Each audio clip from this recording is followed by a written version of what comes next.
Good morning, students. In today's class of research, we are going to see about the sampling techniques and samples type. So, sampling is nothing but the people, or you can say your target you are going to take for your research. So, in sampling, we'll see the introduction.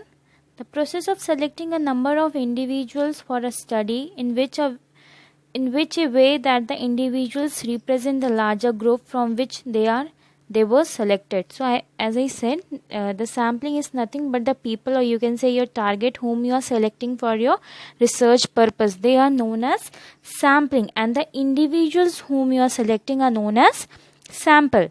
Let's see the definition. Sampling definition.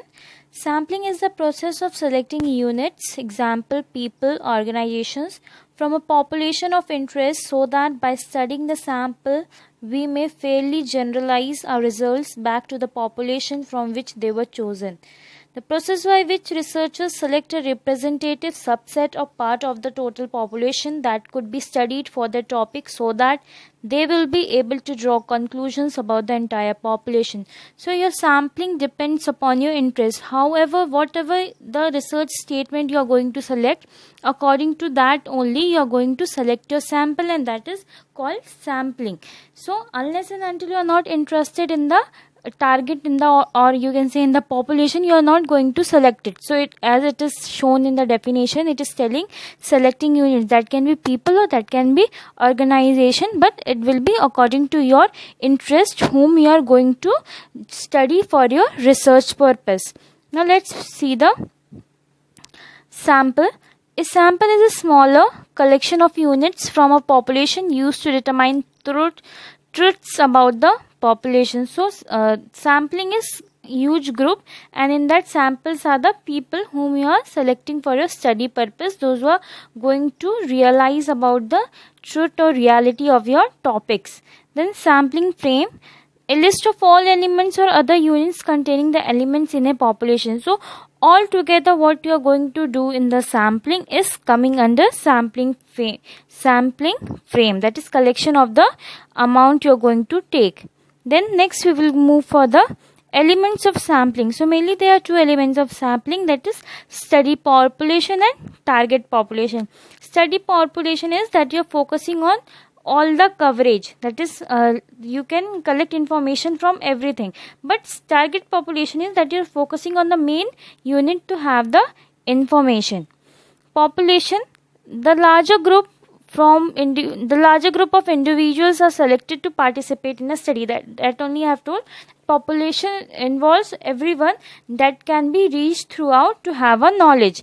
Then target population is a set of elements larger than or different from the population sample and to which the researcher would like to generalize study findings. So particularly you are focusing on certain group to get the study or to have research, that is called target population.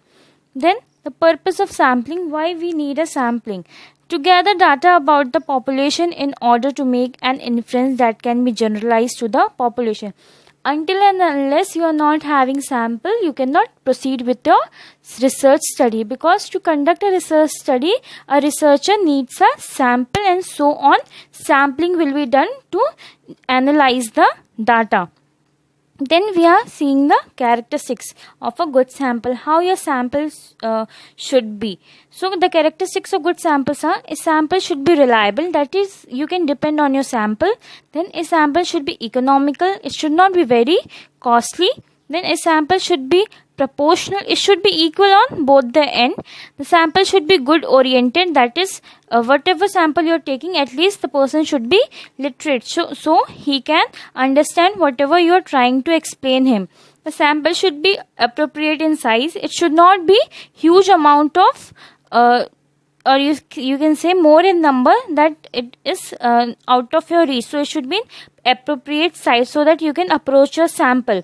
A sample should be selected at randomly. You should not show any differences in your sample, so it should be selected randomly. A sample should be free from bias and errors. There should not be any bias or errors. Bias means you are having any differences of your samples are not happy with you, so it should not be like that. Your sample should be free from the bias and errors. A sample should be true representation of population. Whatever population you have selected, your target population should your sample should represent those target populations. Then we will see the stages in the selection of sample. So first is define the target population. Out of larger group, we are selecting a target population that is going to represent. Then we are having selecting a sampling frame. Then we are collecting all the reliable data related to our sampling. Then determine if a probability or non-probability sampling method will be chosen. Then you have to differentiate between it, whether it is probability random sampling or non-probability random sampling. Then you will plan procedure for selecting sampling units. Then you can proceed how you are going to do your research.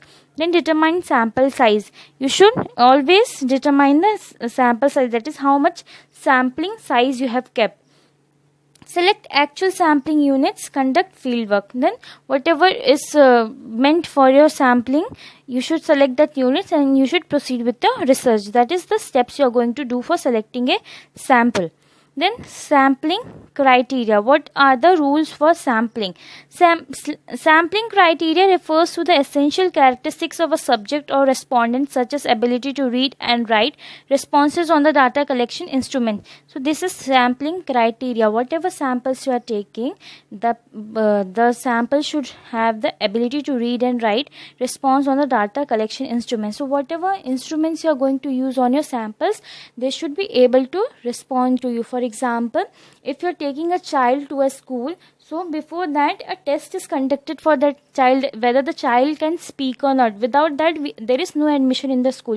Same way, whenever you are selecting a sample, your sample should be able to understand and should able to read and write. In that manner only your sample will be bias free and it will be convenient for you to proceed with your research study. For example, these criteria could include age, gender, marital status, ability to understand English, Hindi, etc., ability to write. So these are the criteria you should use for your sample. Then next we can go for the sampling errors. So while selecting a sample, we get sampling errors. That means we get inappropriate samples that are not good for the research. Now we will see what is the sampling errors. The errors which arise due to the use of sampling surveys are known as sampling errors. So whenever we are moving with the search of sample, there are so many errors in that steps. So that are called sampling errors. Two types of sampling errors are biased errors and unbiased errors. In bias errors, due to selection of sampling technique, size of the sample. So in bias error, whenever you go for the large number of size, that is large number of population, so there occurs the biased errors. In that means, whenever you take more number of sample, you are not able to reach to the all the samples at a time, and then occurs a biased sample. Then unbiased errors or random sampling errors, differences between the members of the population included or not included. That means whenever you are selecting people, you are showing differences in that the people, that is it can be due to age or it can be due to appearance or due to some of the reasons. So that is called unbiased errors. Then methods of reducing sampling errors. How can you reduce those errors? Sampling errors can be reduced by the following methods. Increase the sample size. A large sample size leads to a more precise result because the study gets closer to the actual proportion size. So whenever you are taking sample, it is telling to increase the sample size. In that case, you can get appropriate result.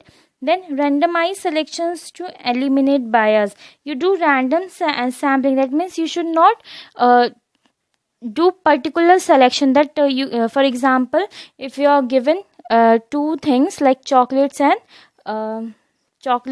toffee, so naturally the person is going to select a chocolate because it is more tasty.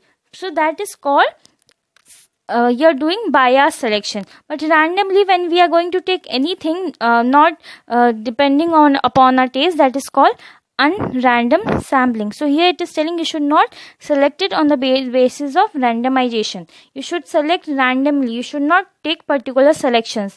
Then divide the population into groups. You should divide the population into small groups so that it will be easy to have data collection. Then perform an external record check. You should have a record check. Then know your population, train your team. It's very important to know the population. So whenever you're taking a large team, you should divide in a group and you should know about your population. So in this manner, you can reduce the sampling errors. Then non-sampling errors are any error or inaccuracies caused by factors other than sampling error. Non-sampling errors to bias and mistakes in selection of sample. So in some cases there are non-sampling errors. Non-sampling errors means whenever you was taking a sample, that is your population, you have not done any mistake in your samples, but you have done in collecting data from your samples, that are called non-sampling errors. Examples of non-sampling errors are selection bias, interview errors, population misspecification errors, respondent errors, non-response errors, then sampling frame error, processing error. So these are what you are done in non-sampling errors. That means whenever you was taking interview from your population, there is some mistake from your side that you were not able to integrate the population properly. Then respondent error, that is your sample is not giving you proper response or not cooperating with you. So these are non-sampling errors. Then cause of non-sampling errors. The cause of non-sampling errors are sample size. So if the sample size is more, you're not able to have proper time to have proper interrogation. Then processing error. Whenever you are doing some checklist type samples interrogation with your samples, or you can say interview, so in that checklist when you are not going to do proper correction, so it can cause processing error. That means you cannot have proper outcome. Then loaded questions, that is whatever questions you have given to your samples are not able to understand, and so they don't have proper reply. Then lack of knowledge of the samples, that is your target population is not having knowledge about the content you have given to them. Then sampling operations, you are not able to cooperate with your target population, or your population is not able to cooperate with you, so there is sampling operations. Then inadequate of response, your sample is not responding to you. Then concealment of the truth, you are not knowing what is going to happen next, so you are not having any knowledge, so you cannot proceed with the you can say samples.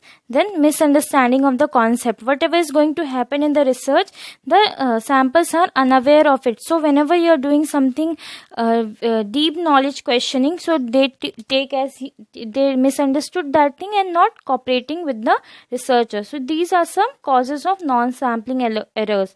So that's all for the today's class. Thank you to all the students, and the next class will be about the types of samples.